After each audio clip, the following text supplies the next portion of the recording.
Romero once challenged the elite in El Salvador with the question, what is charity for the poor without social justice for the poor?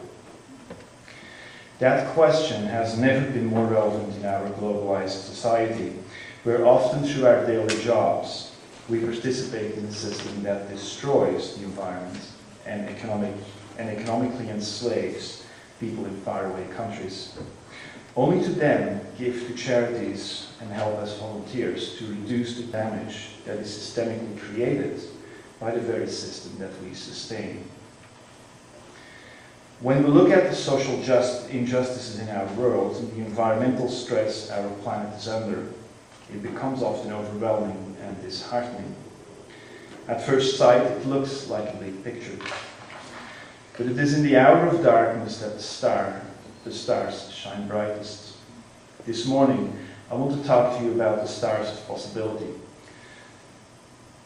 The bright glimmers of light, hope and inspiration, and the path that leads to such light. In my new novel, The People's Power, the protagonist, David Green, calls our society a world of living paper and dying hearts. During one of my book signings recently, a man responded to me by saying, but we all need money. But do we really need it? We need water, air, food, clothing, and shelter to survive. We need love and social interaction and a way to creatively express ourselves. We need to feel value to our family and community, but do we need money? If we were to have all those things we truly need, why would we need money? Money is only a tool, and one that isn't a very fair and effective one, or at least not in the way it's being created in our current society. It is a tool for trade, and trading is something mankind has done ever since we walked this earth. But when the tool becomes the goal, and the obsession with the goal leads to the destruction of the things we truly need, air, water, soil, food, family, community, and life all together, we end up in a world of living paper and dying hearts. When it is more important to report on the daily casino numbers of the stock exchange instead of the welfare of people on the planet, we live in a world of living paper and dying hearts. When the pursuit of a piece of paper that gives us property rights, the right to exclude others, is more important than taking care of fellow human souls who starve because they were robbed from the access to lands and the resources of this earth, we live in a world of living paper and dying hearts. For a long time I was discouraged by the sheer size of the changes that need to be made in our current society in order to make it sustainable. I found it too daunting to challenge the vested interest of power and control, and I couldn't see a way to effect change. Until a few years ago, I marveled at a spectacular sunrise while overlooking the ruins of Tikal in Guatemala. The Mayans had a 1,000-year-old civilization. Tikal was a city of 1 million people. And what did the Mayans do? They walked away from it. They didn't change their society. They simply walked away from it and returned to the jungle. In the story of The People's Power, the protagonist David Green is a farmer. The growing of food provides him with a connection to the land. And the land nurtures. It takes away our pain. It gives us hope when we think all is lost. And it helps us find our connection with the divine, that flame inside, the flame that keeps us going when all else falls away. David Green uses that internal flame through transformed tragedies along his journey into passionate and purposeful actions, and sets out to create an economy of love. An economy of love, an economy of happiness. Such an economy is not based on how much we take, but on how much we care and what we give. Not in terms of money, but in terms of ourselves.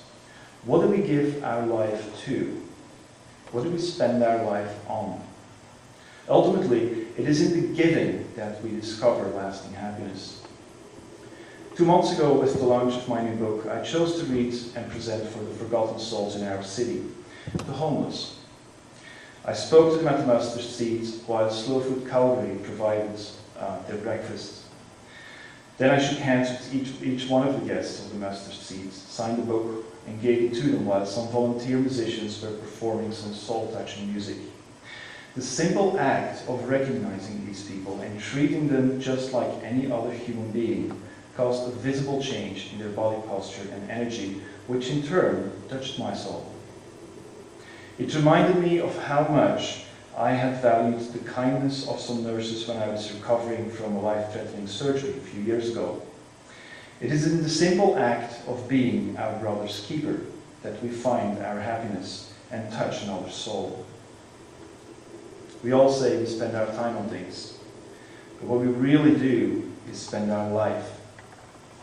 We all work to provide for our basic needs, but ask yourself if the 8 to 10 hours you spend every day on work nurtures your soul. Are you giving those hours to something that is worth spending on? And if it is not, then why are you doing it? Some of you might think this is all easy to say, but I have bills to pay. I'm running the rat race. And reality is, I can't get off the wheel. Truth is, the only reason why people keep running on the wheel is for the false sense of security it offers. Security is an illusion, and so is control. In the zone of comfort, we might find ourselves suddenly out of a job as our company reorganizes or goes bankrupt when the economy crashes. We might find ourselves out of a house due to a fire, or engulfed in pain when a close family member is prematurely stolen away from us by death. Security is an illusion, and so is control. It is the illusion of security that keeps us from walking to the edge, and the illusion of control that keeps us from jumping off the edge and surrendering our life to faith on the journey of endless discovery and growth. As long as we stay in this place of imagined security, life is something that happens to us, but we are not purposely living it. Many people need what I call a significant emotional experience before realizing that life is too precious to waste on meaningless things. It is only at that point that they find the faith to let their hearts lead the way and use their minds for problem solving along their journey.